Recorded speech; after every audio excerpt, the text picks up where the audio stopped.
Once you're in the website noodletools.com, you're going to click on the login button in the top right corner. It's going to ask you to sign in. Now, when you were in 5th and 6th grade, you are going to share a one single login. So that means every student will use the same username and the same password. When you get into the 7th and 8th grade building, you will be assigned your own unique username and password to use for Noodle Tools.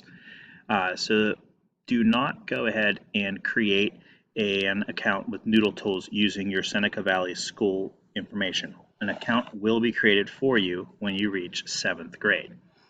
Your username is going to be your ELA teacher's last name, and the password will be HMS and the homeroom number of that ELA teacher.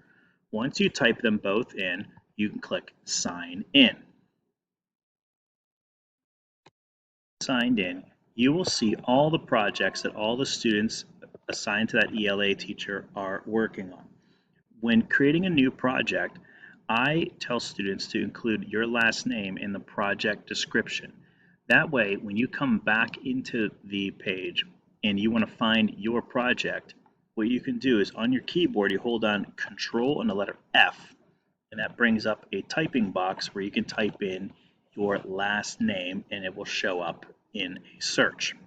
So that's just a little tip that I would recommend doing. I will review that again briefly at the end. All right, so because we're all sharing this same account, we need to separate ourselves by adding a new project. So to start, you would click the New Project button, and it's going to ask you for your project title.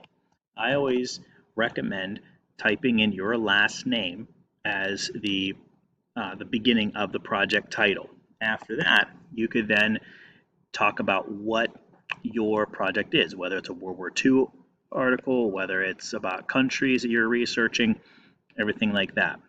You're going to keep MLA selected, and then you're going to choose Junior in the middle at the citation level. Once you have those selected, you click Submit. And when you click Submit, it will create a project in there. Now, I'm getting an error message that says product title already exists. That's because I've used this before. And so I'm going to put a little number 2 at the end of it, and then I'm going to click Submit. Once I've clicked Submit, it'll take you to, it's called the dashboard. And I will be flat out honest with you, I don't know what the dashboard's purpose is. What I do is I skip right ahead and I go to Sources, because that's what you are ultimately using the site for, is to cite your sources.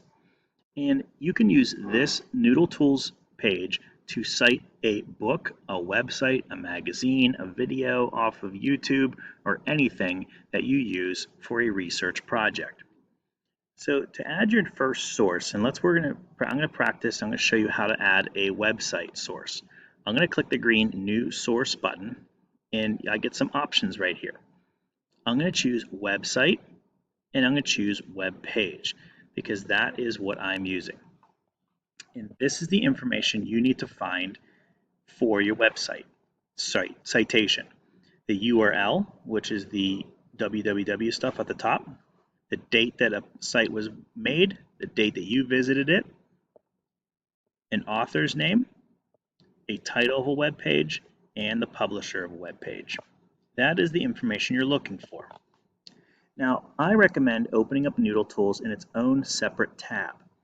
And then if you press the plus sign, you'll be able to create new tabs so that you can jump back and forth between the website that you are researching and your Noodle Tools. So I have the website here, Help Save the Endangered Pacific Northwest Tree Octopus, and I'm going to use that as my example. So the first thing we need is the URL.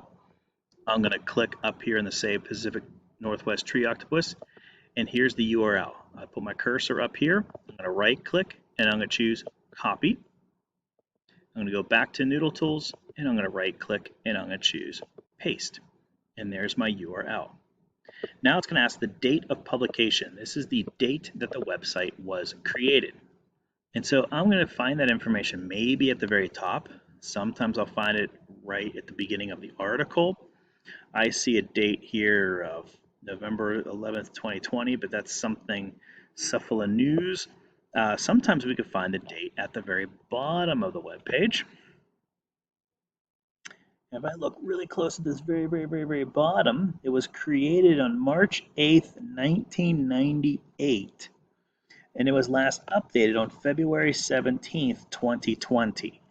And so if you have a choice between the date it was created and the date that it was updated, I would recommend picking the most recent date that it was updated. So February 17th, 2020.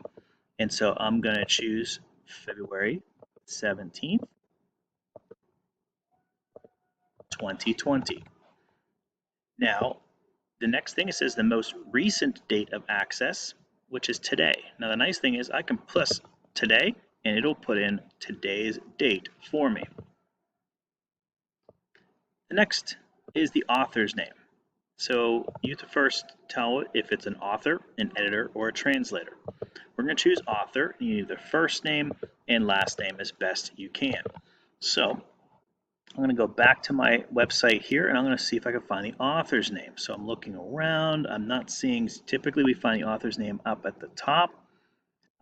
If I scroll back down to the bottom, sometimes we can find it in there. There you go. Address concerns to Lyle Zapato. So that would be a close enough author's name. So if you're lucky enough to be able to highlight the name, you could select the name and you can right click on it and go to copy.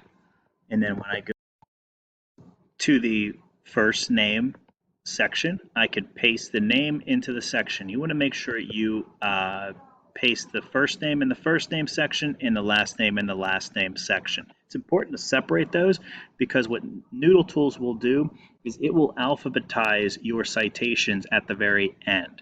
So that's super important. The last two things we need to look for is the title of a web page and the publisher of the web page. So if I go back to the web page, again, most of the information can be found at the very top or at the very bottom. I think the title of this web page would be The Pacific Northwest Tree Octopus. So I'm going to copy that and I'm going to paste the title here. If you have multiple things to choose for a title, then it's your choice to pick the one that's most descriptive of what you're looking for.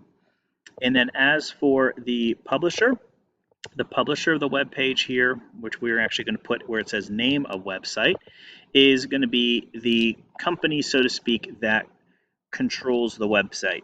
Sometimes you find at the very bottom next to a copyright symbol. So I see a copyright symbol ZPI, and that would be maybe the company that controls this website.